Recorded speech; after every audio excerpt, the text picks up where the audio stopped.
All right, everyone, we're going to go right into questions. If you have a question, please raise your hand and we'll work our way through the room. Mason and then James. Porter, I guess just what was kind of the message at halftime? And it seems like the guys came out and responded really well right away second half. You know, there was no panic at halftime. It was just what we had to do better.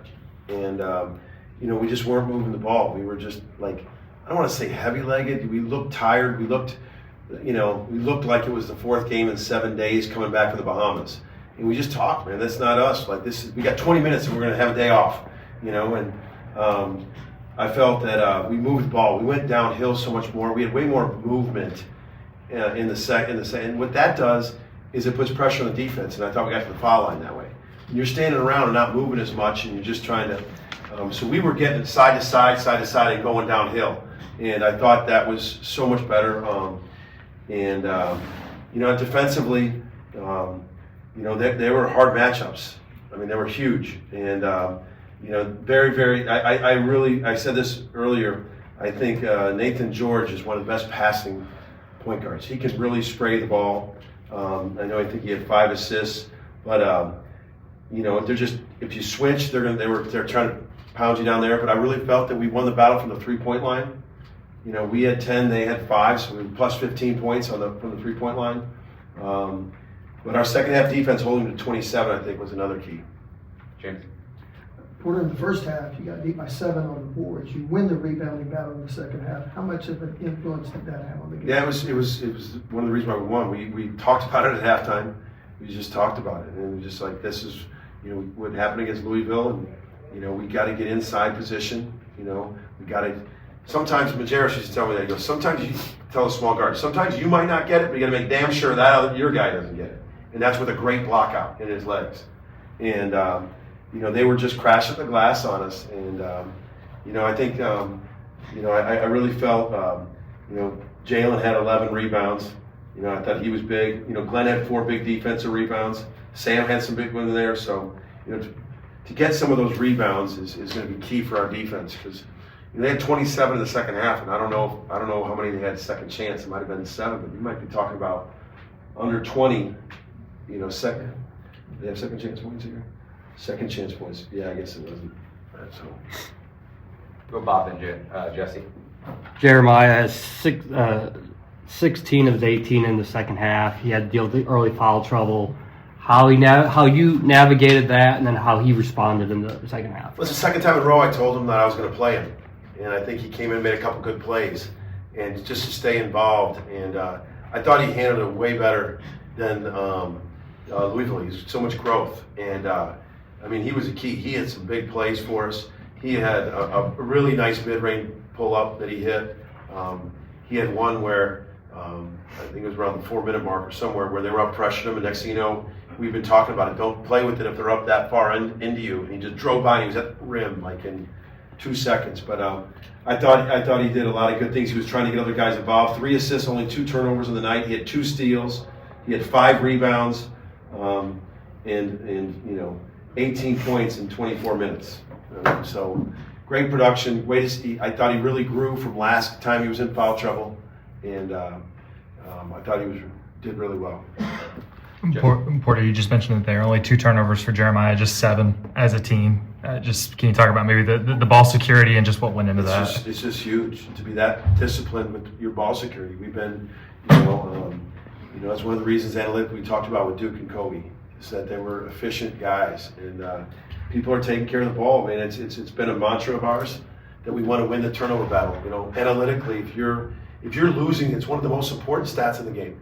If you're losing that battle big, it's just way more times they can get the ball on the rim, and the guys have bought into it, and not always great at it, but.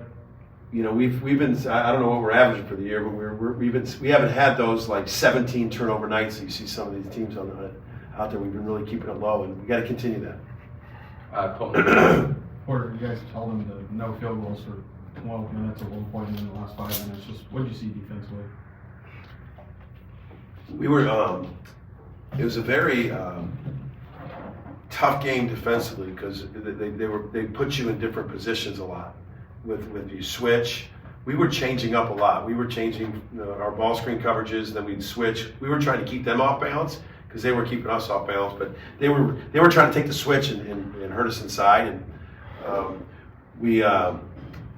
but I think our guys just, I don't want to say we played tired in the first half, but it was a grueling stretch.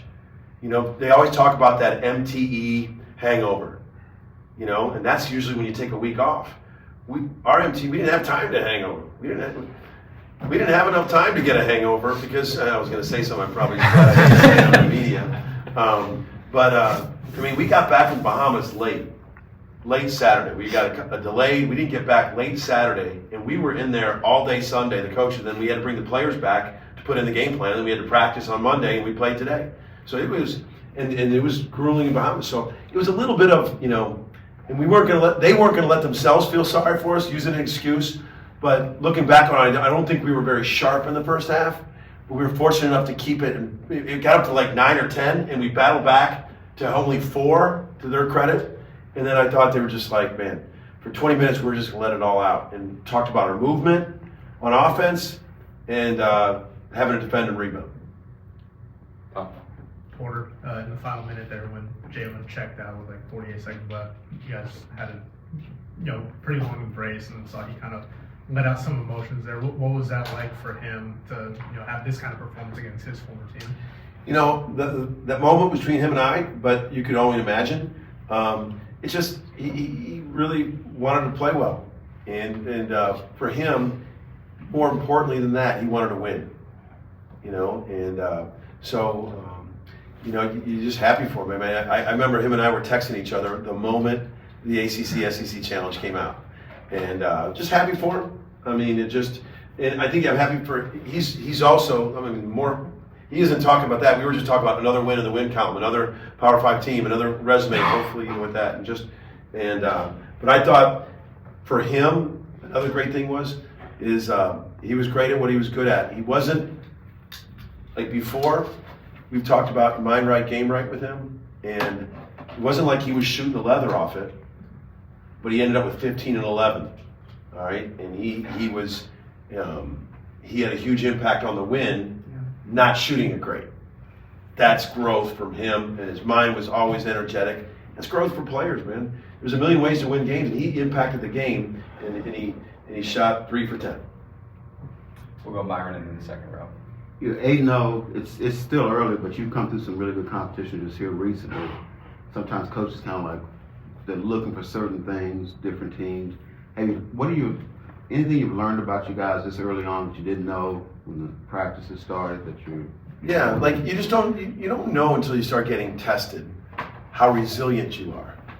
You know, and I mean, every game was close these last 4 games, and we found a way they were resilient. They took punches, they came back, they came out of timeouts, and I'm liking the resiliency of this group and the finding ways to win. I mean, all 4 of these games, I mean, until this one, about a minute and a half, 2 minutes, but like every one of them was last minute game, the game's still alive, and they found ways to win. And it's been different guys. Different guys are playing well. We want to try to get deeper. You know, if we feel like we can get 8 or 9 guys really impacting the game, we feel like we're deeper. But I love the resolve and the resiliency that we found out going through this stretch. Go ahead. How surprised were you, or with the challenge Georgia Tech gave you? Down 2 starters, McCollum, obviously a big scorer, you know him well, and then Reeves not playing tonight too, that they were able to challenge you so well in the first half. We weren't surprised at all because the respect we have for Lance Terry and Jaden Mustafa. Those 2 guys are playing their tail off. Look at their numbers, their last 3 games. Those 2. And they've come in and they've shot it better. They've been tougher, physically, defensively, been really tough. I mean, Lance had 14 and Mustafa had 16. So I think they found something because I thought those guys were super physical. They played really well, and we saw that on film the last couple games. Any additional questions for Coach?